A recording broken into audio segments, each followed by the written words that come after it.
Breaking free from narcissistic abuse is a journey, and connection is a vital part of finding your way back to yourself. That's what I'm delving back into today. I've talked before about how narcissistic abuse isolates those caught in the grip of the narcissist. And the deeper I go into all of these conversations, the more I feel just how devastating that isolation really is. It's not just about losing friends or family. It's about losing your ability to trust what you feel, what you see, and even who you are. Gaslighting, blame shifting, and emotional manipulation, we know that all of that just chips away at our confidence slowly, quietly, until we're just not sure what's real anymore. And the deeper the isolation, the harder it becomes to even recognize the abuse, let alone find a way out of it.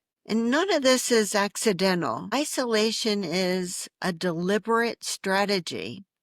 By dismantling your support system, the narcissist tightens their grip, making it easier to control you and so much harder for you to believe that you have a way out. And maybe that's why validation feels so powerful when it finally comes. When you've been made to question everything about yourself for so long, just hearing someone say the words, "I believe you," or "No, you're not crazy," that can feel like a breath of air after being underwater. It's not just reassuring, it's restoring. It reminds you that your reality really does matter and that you matter. And something even more beautiful happens when survivors start validating each other. When one person says, "That happened to me too. I see you." It breaks through the loneliness that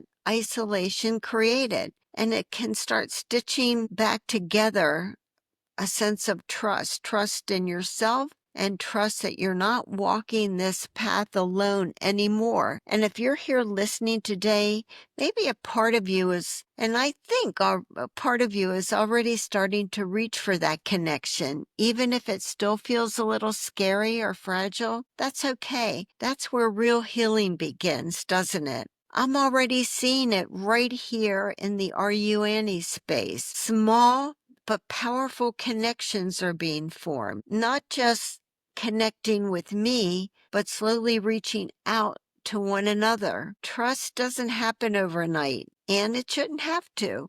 But every genuine comment, every moment of being seen and heard is another thread weaving a stronger and safer space. Connection and validation go hand in hand, and they're two of the most powerful antidotes to isolation that narcissistic abuse creates. As we talk about the importance of connection and validation, it's also important to recognize that not every space is going to feel safe right away. And I think that that's good. Trust, especially after narcissistic abuse, needs to be earned very slowly, and it can't be forced. Here in the Are You Annie space, I'm really committed to fostering an environment of support, open dialogue, and shared experiences, all within the framework that prioritizes your well-being. And I'm so grateful for the sincere and compassionate voices that are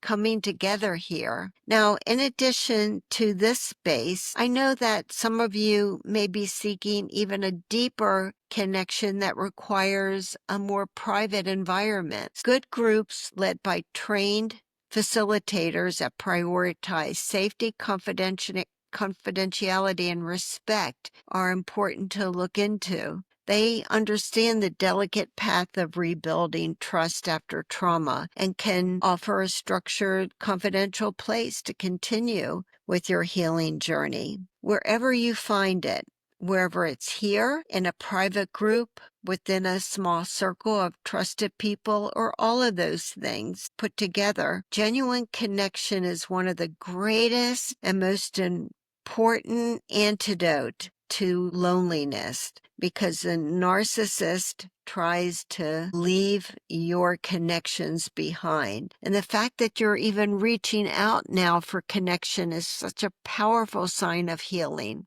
You deserve to be surrounded by people who truly see you, who honor your strength and walk with you in respect and compassion. As I said at the outset, breaking free from narcissistic abuse is a journey, and connection and validation is so important to finding your way back to yourself, because we know healing doesn't happen all at once. It's going to happen slowly in one small, courageous step at a time. Here are some of the gentle steps that I can offer to maybe help you with reconnecting and healing. First, acknowledge the abuse. I know that we often don't do that. Recognize what you experienced was real and undeserved. Your feelings, your pain, and your story are valid. Acknowledge it. I know that that's something we don't often do. Seek support.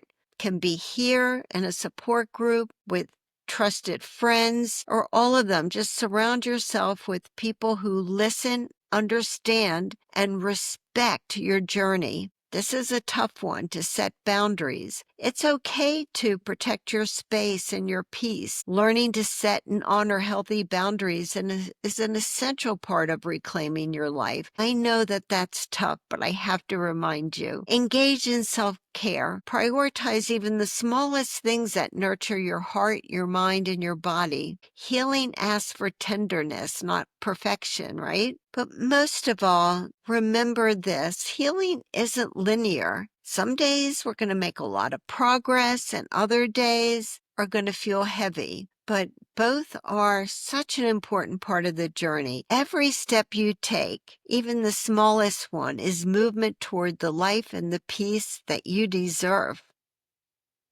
Let me introduce myself to those who are new here. I'm Kyle Hackley, attorney and author of Undercurrent, a story about a young woman named Annie who survived narcissistic abuse. But Annie isn't just one person. Annie is any man, any woman, anyone who has ever found the strength to survive narcissistic abuse. And I want you to remember this. As always, you are stronger than you know, and you are certainly stronger than the abuse that you survived. And you're not just a survivor, you're a fighter, a warrior, a light against the darkness of narcissistic abuse. And of course, I want you to be tenacious and never give up on what's important to you. Thank you for being here. Thank you for walking this path with me, and I will see you next time. Bye.